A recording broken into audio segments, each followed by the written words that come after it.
Thanks. It's good to be back on stage so quickly. I'd like to introduce our next panelist. We're going to be talking about media. And to my right, we have Dan McCarthy. And Dan is the editor of The American Conservative, and his writing has appeared in a wide variety of other publications, including The Spectator, Reason, Modern Age, and Orion. Outside of journalism, he has worked as Internet Communications Coordinator for the Ron Paul 2008 presidential campaign and as a senior editor of ISI Books. He is a graduate of Washington University in St. Louis, where he studied classics. We also have with us Jack Hunter, who is the editor of Rare, and he has written regularly for the Daily Caller, The American Conservative, and Politico Magazine, and The American Spectator. He has frequently guest hosted The Mike Church Show on Sirius XM Radio and is the co-author of The Tea Party Goes to Washington, along with Senator Rand Paul. He also assisted former Senator Jim DeMint with his book, Now or Never, How to Save America from Economic Collapse. So thank you both to our panelists. And I think we'd just like to start out, if you could tell us a little bit more about yourself, the American Conservative, or the organization you write for, and how you got involved in journalism. Well, thanks very much, Megan. Well, the American Conservative got started in 2002, and it was a response to conservatism being hijacked and basically going in the wrong direction during the Bush years. And that was true both domestically and in foreign policy. Certainly, when the magazine began, we were very concerned about the Iraq War. We could see that this would be a tremendous big government boondoggle in the Middle East. It was also the case that we were very critical of things like Medicare Part D, No Child Left Behind, and a great many other follies of the Bush administration. There was a need for conservatism to be separate from the Republican Party and to be willing to criticize things that Republicans as well as Democrats were doing wrongly. The American Conservative over the last 10 years has continued to hold both parties' feet to the fire. I joined the magazine at the one-year mark in 2003. I had previously, as Megan mentioned, been a graduate student at Washington University in St. Louis. And while I was a graduate student, I was very involved in journalism at the student level. I founded a student publication. I kind of got a lot of experience with every part of being an editor through that experience, from layout to writing and everything else. And then I realized that I was much more interested in my journalistic endeavors than I was in scholarship. So I eventually became a professional journalist. The American Conservative now is fighting a battle to make sure that conservatism does not slide back into the morass it left when George W. Bush left office. And we're very critical, again, of a great many of the follies that both of our parties have perpetuated in foreign policy, in economic policy, and in so many other respects. And I really am very encouraged. I think there's a new market out there, new readers for magazines that have a really principled voice and vision. And I'm absolutely delighted to be addressing you today. This thing on? Y'all hear me okay? How's everybody doing out there? Well, the American Conservative has always been one of my favorite magazines, had a lot of influence on me from the very beginning. I got into journalism in the weirdest way possible, and I don't necessarily recommend it to anybody. I had a DJ friend in Charleston, South Carolina, a rock DJ who I knew was a musician, and I had some political views, and one night after we had a few too many beers, he decided to let me come on the radio. And that, for the next decade, I was this character on the radio, and I would broadcast political commentary. I ended up turning those into YouTube in 2005. Those commentaries would become YouTubes. And then that led to writing and, co-authoring a book with Senator Paul, writing for the American Conservative, the Daily Caller, that's sort of putting it into a short narrative there. Now I'm the editor at Rare.us, which is a libertarian conservative website, and we have lots of things, lots of pop culture things, but also lots of political things. And we're trying to do a little bit of what Dan just described. There needs to be principled voices out there. There needs to be principled outlets in ways that there weren't in the past. You know, conservative outlets shouldn't sound like the RNC talking points. They should be something better than that. And particularly at a time when libertarian conservatism, liberty ideas are some of coming into their own. I mean, you're having 6,000-word pieces in the New York Times about this libertarian moment. I think it's important to have outlets like the American Conservative and Rare and Reason and other things that are out there sort of giving context to this new moment that we're all part of. Thanks, guys. And I was talking a little bit to some attendees earlier, but I think we've all obviously noticed how over the past 10 to 15 years, with the explosion of the internet, sort of the way people have consumed the media has changed dramatically. I know I don't personally have cable. I know lots of people my age don't even have cable television. So could you talk a little bit about, I guess, how the way people have consumed media, how that's changed, and how some of the big media organizations either have or have not adapted? Well, it's been tremendous, and I'm very encouraged, actually, that people are turning off the television and cutting their tie to the cable companies, except the one, of course, that owns Rare.us. That's a very good cable company, but all the rest are terrible.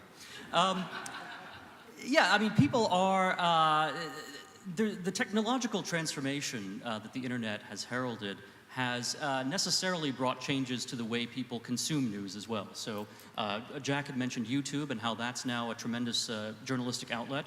You know, the internet itself, reading text on the internet, watching video on the internet, all of that is transforming some institutions that were very old and that have a hard time adapting. You can look at the Washington Post or the New York Times. These are institutions with a lot of resources, a lot of money, a lot of prestige, but in some ways they were left behind by smaller organizations and more dynamic entrepreneurial ones that started out with very little, but that were willing to gamble on the way of the future and willing to try new things with the new media environment. But even though you have new technology, and even though it is changing the way, or at least the vehicle that people access content through, it's not so much print magazines now, it may be online periodicals instead, it may be YouTube instead of cable television. Despite that change in the format, you'll find that there's still a lot of continuity in the substance and function that journalism serves today. Journalism traditionally has had two political functions. One is to inform, and that's of course news, and the other is to transform, and that's actually where the advocacy and analysis and opinion writing comes from.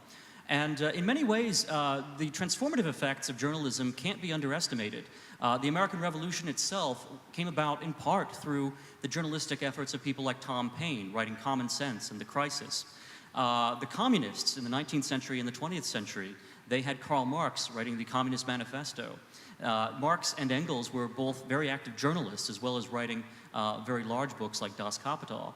And then in the 20th century, progressivism was actually very much laid out and promoted by a magazine called The New Republic, which is celebrating its 100th anniversary this year. And then in the 1950s, a magazine called National Review really became a fulcrum and a rallying point for a conservative resistance to progressivism. So magazines and periodicals and pamphlets and journalism of all kinds has had a politically transformative effect really for hundreds of years. And I think the internet is continuing that tradition, and you're seeing maybe new ways that people are consuming what they read and what they watch, but it's still having a tremendously influential effect on how they develop their thoughts and conceptions. I'll be interested to see what Jack has to say. There we go. The internet is, I dare say, the reason we're all here, in addition to the principles and ideas. I mean, you know, with our movement, the liberty movement, the internet has sort of, you know, made everything more democratic. You can share things a lot easier than you used to. You can circumvent official opinion in many different ways. And that doesn't mean that everybody who says something crazy on every blog is right, but it does mean there's more choice out there and different things. Dan's absolutely right about the function of journalism and the two things, you know, as he laid them out.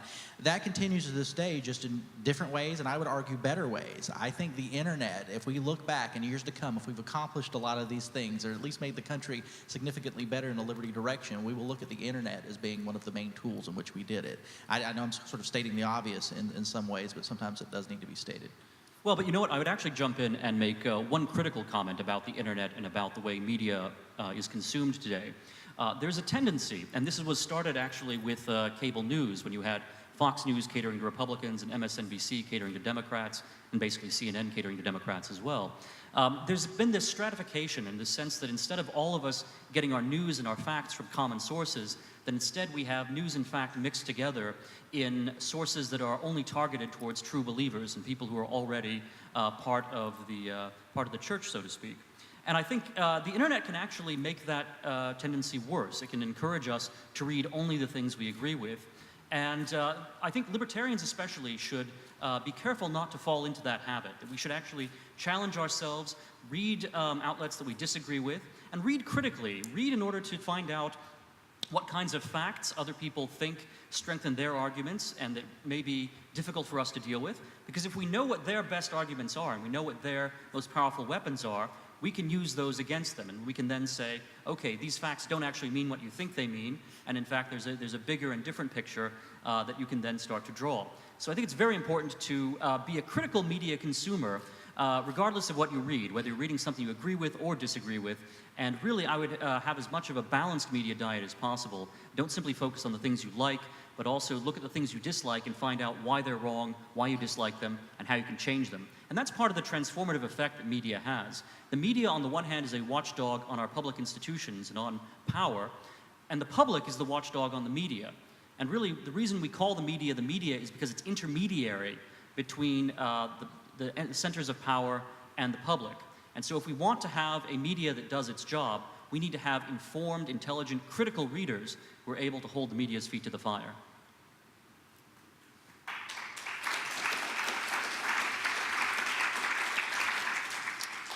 All right, well, Jack and Dan have agreed to take a few questions, so we have, yes, Julian's in the back with a microphone, so if you have a question, please raise your hand and we'll come to you. Yes, whether or not it is in the best interest of society to listen to Alex Jones, I personally have told people, if you want to overcome your fears, then listen to some Alex Jones and his fear-mongering. On the other hand, some people say that the human race is just too fearful. It's not in people's best interest to listen to him, even though he has a good track record of telling the truth. What's your take on people like him who try to scare people, whether intentional or not, into getting the truth out? Well, I don't like fear-mongering in any aspect. I mean, Lindsey Graham, his career is fear-mongering. That's what he does. I'm not saying they're the exact same beast. You know, I was a big fan of Coast to Coast AM. It's a fun show. It's a very entertaining show, and ghosts and aliens and all that kind of stuff. I'm in this movement, and I'm part of this movement because I believe in certain principles and ideas that I think can make the country better. And I'm always most concerned with moving those forward and making them have the most influence as possible. I think if your job is to say the most outlandish things you can, and that's how you create or you entertain, even when you say something that might be true, it's not going to have any credibility, and therefore it's not going to be effective. So to each his own. I'm not telling anybody to do, this, that, or the other, telling them what to do in any respect, but that's not a way that I find effective to sort of promote the ideas of liberty in my experience. I would co-sign what Jack has just said, and again, I think that being a critical media consumer, wherever you're getting your news, is the vital thing. And if you're getting a wide variety of news from different sources, you can then think through to yourself what is reliable, what's less reliable. But you've got to be self-critical as well. I mean, it's very easy to think that you've got the total truth. Libertarians make this mistake all the time, that they are sort of the enlightened ones who are going to go out there and save everyone by spelling out to them how logic demands that we do one thing or another. And that's actually the opposite of what the true spirit of libertarianism is, which should be kind of open and questioning and willing to communicate with people in a friendly fashion and a fashion that doesn't attribute bad motives to them and doesn't simply say, well, you're against me and therefore my people are going to beat your people or whatever. That's the opposite of libertarianism. As Ron Paul always says, liberty and freedom, they bring people together. And I think that that's something that we need to insist that the media not overlook, and it's something that activists and citizens also need to be very engaged in. That there's a lot to be studied, a lot to be learned, a lot to be talked about and discussed, and that's actually something that libertarianism can hopefully teach to the rest of the political climate. And I would just add to that, and in the name of being more effective, there's a big difference between being, and we'll have to decide this as a movement and as individuals, and being right and wanting more people to be more right. Those are two very different things. You could think you're right all by yourself and nobody ever pays attention, and it is what it is. Or you can say, well, hey, guy who I disagree with, this is why I think this, and try to influence it. Those are two very different things, and sometimes they're contradictory. If that makes any sense. Hi, guys. You guys have always been great models of journalism and nonfiction writing, and have been real leaders with that. But I wonder, is there any vision for for I guess the new narratives in fiction. 1984 and Atlas Shrugged have been classics, but we've been kind of retreading them for a while now. Do you guys see any creative writing on the frontiers of the political activism that you guys write about? It actually plays a tremendous role, and I'm not necessarily going to list a number of books that I think you should read, but part of having a balanced media diet includes taking in fiction, taking in, critically examining the entertainment media that you consume as well, whether it's movies, whether it's film, or whether it's novels. So I think there's a tremendous opportunity here for libertarians not to kind of, try to sugarcoat their message and hide it inside a novel in a way that sneaks past people's filters. I think that's a little bit dishonest. I think the thing to do is actually to say, are these ideas exciting enough that they can translate into drama for a book or for a movie or what have you? And I think the answer to that is yes. Now, I'm not a big fan of Ayn Rand, and I think that the movies that have been made of Atlas Shrugged, or at least the one I saw, was terrible. But there's something to be said for at least the spirit of what she was trying to do, that she, believed in ideas and thought those ideas were not just sort of boring facts that had to be communicated to people, but that they actually informed life in a way that made for a dramatic narrative, and that translated into very, very large novels. So while Ayn Rand is not necessarily the model I would recommend in many respects, I do think the spirit of some of what she was doing teaches us something we can learn, and I think there are a lot of other writers out there as well that really show how you can combine lots of messages, lots of deep messages with good character development and good plot, and I think there's a tremendous amount of work to be done here for libertarians. Well, this isn't specific to fiction writing, but it is fiction in the popular culture and ideas being transmitted through them. How many people saw the latest Captain America movie? It was pretty awesome, right? From a liberty perspective, I remember one prominent neoconservative tweeted out that Captain America is a movie that Glenn Greenwald and Edward Snowden would love. Well, they might have, and I did too. It was fantastic. But I think we're seeing more and more of that. One of my favorite movies last year was Dallas Buyers Club. Did any of you see that? I can't remember the last time the government was the unequivocal villain in a movie. And, I've written about this. I'm a big movie goer. I see this time and time again, and hopefully we'll see that, in fiction writing and everything else. But, popular culture often reflects where public sentiment is. These people are trying to sell books and movies and whatnot. And a lot of the trends and whatnot I see are definitely more liberty-friendly than they've been in the past. So I think we have time for one more question. Jack, during your breakout session, you mentioned the need for more libertarian journalists, and it made me think of the recent issue in Scotland, with Scotland, the vote whether or not to secede from Europe. And I remember when I first heard about the issue, I thought to myself, oh, great, now we're going to have a discussion in mainstream media about the right to self-governance. And then there was nothing. They were all talking about whether or not it was going to hurt England or benefit this one or hurt that one economically. I'm like, well, what about the right to self-governance? And I didn't hear anything about that whole principle. That's right. You're giving journalists too much credit. I don't think that they would. What I was discussing in the breakout session, I think there's a dire need for more libertarian voices in mainstream journalism, and just period, but especially mainstream journalism. There is this idea, let's look at foreign policy, for example, that Barack Obama and what he says and what he thinks is good is one side of the foreign policy debate, and what Dick Cheney thinks is good is the other side of the foreign policy debate. And when some of us who are more non-interventionists inject ourselves, they don't know what to do with it. They don't even know how to talk about it. I think there's a dire need for that. I think we saw that with Ferguson, with police militarization, people stepping up and discussing the subject in the way it needed to be discussed. I think there's a vacuum there. I think many of the people in this room and in that breakout session could be the people to fill that gap. If you're interested in journalism, I think it's very important. It requires a lot of effort in order to fight back against this kind of dominance of the short attention span in the media. One reason why something like self-government isn't being discussed in the context of the Scotland referendum is because it's not just that ideologically speaking the media may have the wrong idea, although many of them obviously do. It's also that they simply don't think that their audience is capable of understanding the deeper ideas, and they think that it's more profitable and more, it gets them more popularity if they dumb things down or keep things at a very superficial, sensationalist level.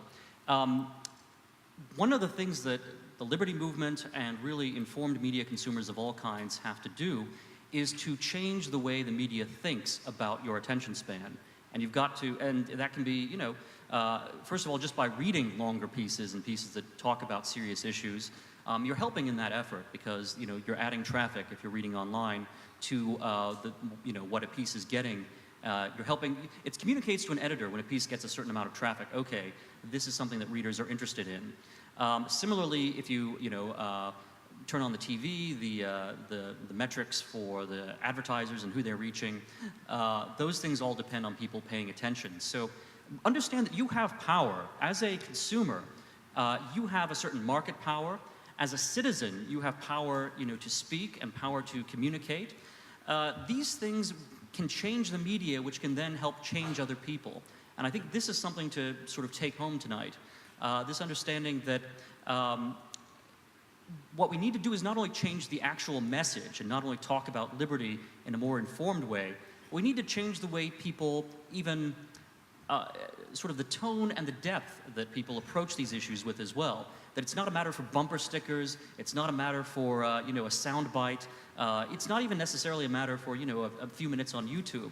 That people really have to think very deeply and read very seriously to understand what self-government is about. And you can look back to the Founding Fathers. I mean, it's just amazing what they had on their library shelves. These were people who were deeply steeped in the thought of the classical world, in ancient history, in philosophy, in medicine, in law.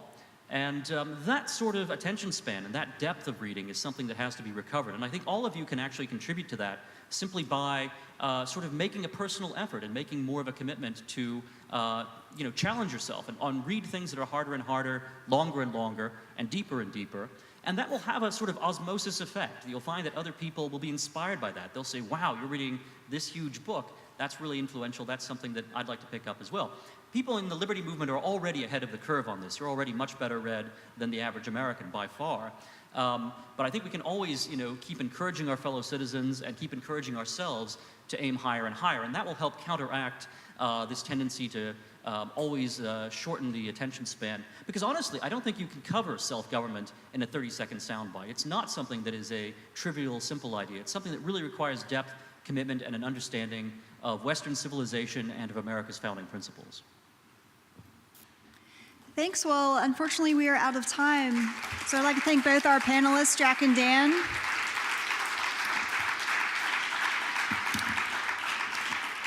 And I know they'll both be walking around the exhibit hall if you have any other questions you'd like to ask them. So thank you.